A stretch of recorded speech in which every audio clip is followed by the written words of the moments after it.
Sometimes a story starts with something really small, like a single permit for a vacation rental.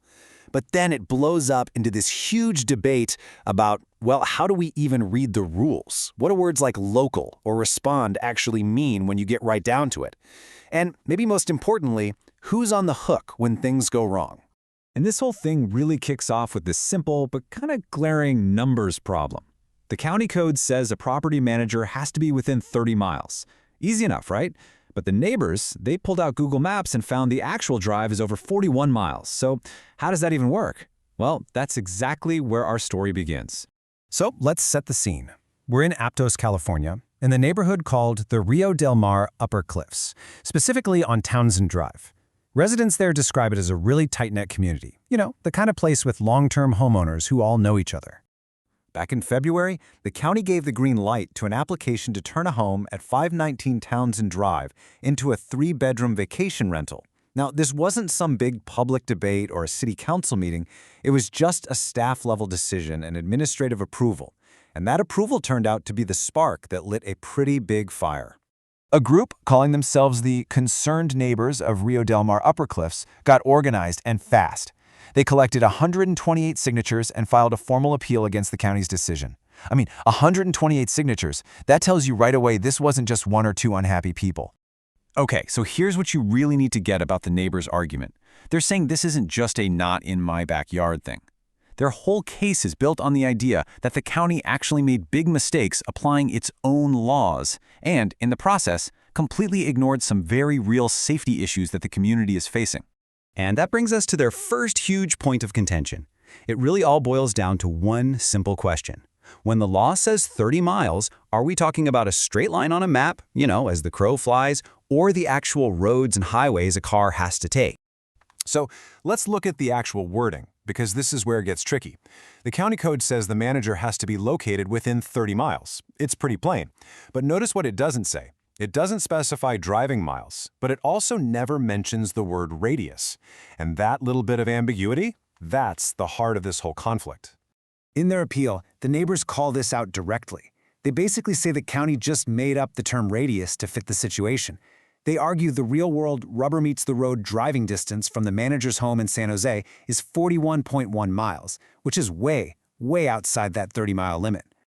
But the county, in its official response, sees it differently. They defend their method saying, hey, our long-standing practice has always been to use a 30-mile radius. Their argument is that since the code never explicitly says by road, their as the crow flies interpretation meets the intent of the ordinance. But wait, there's more. Because this whole distance issue is tied directly to the second big disagreement, which is all about the 60-minute response rule. What does it actually mean to respond? Okay, so the code says that not responding within 60 minutes is a significant violation, the kind of thing that could get your permit yanked. Sounds simple, right? But the meaning of that single word, respond, turns out to be everything. And that leads us to the fundamental question here.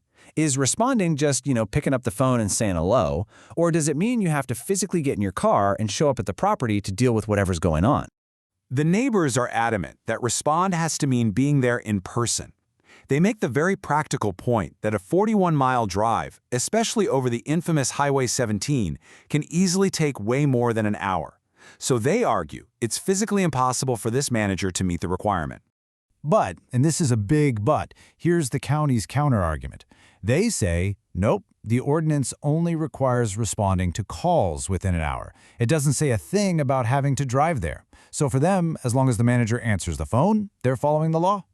So while all the officials and lawyers are debating the definitions of radius and respond, the residents are trying to make a different point. For them, this isn't some abstract legal exercise. This is about their day-to-day reality and the very real consequences of having an absentee owner running a business in their neighborhood. And if you read through their appeal, you see this whole list of concerns. They're worried about their neighborhood's character just fading away, about safety on these narrow streets that don't even have sidewalks, about noise, traffic, and, of course, losing long-term housing. But the one that really stands out is the challenge of absentee management. And to back this up, they give this incredibly specific example. They claim that in the past, this same property owner, being all the way over in San Jose, had no idea that major emergencies were happening. We're talking a broken water main and a smoke alarm that was so serious it brought a fire engine to their street. For the neighbors, this is Exhibit A for why remote management is a huge problem. When you add it all up, the neighbors fear that this permit is going to create what they call a revolving door of unvetted, transient occupants. They believe it just chips away at the stability of their community and forces them, the neighbors, to be the unofficial security and complaint department. Now, because of that formal appeal with all those signatures, this fight is far from over. This whole thing has been kicked upstairs, moving from a simple staff decision to a full-blown public hearing where both sides are going to get to make their case. At this hearing, the county zoning administrator is going to have to sit there and listen to everything: the neighbors' arguments about distance and response times, and the county staff's defense of how they've been doing things. The final decision on whether this permit stands will be made right there. So, for anyone who wants to follow along or get involved, the public hearing is scheduled for Friday, April 17, 2026, bright and early at 9 a.m. You can show up in person at 701 Ocean Street, down in the basement community room, or you can join on Zoom. We've got all the details right here for you. And all of this leaves us with one massive question. The final call on this single permit could end up setting a huge precedent. Is local going to be defined by a straight line on a map, or by the reality of the roads we all actually drive on? The answer to that is going to affect vacation rentals not just on Townsend Drive, but probably all across Santa Cruz County.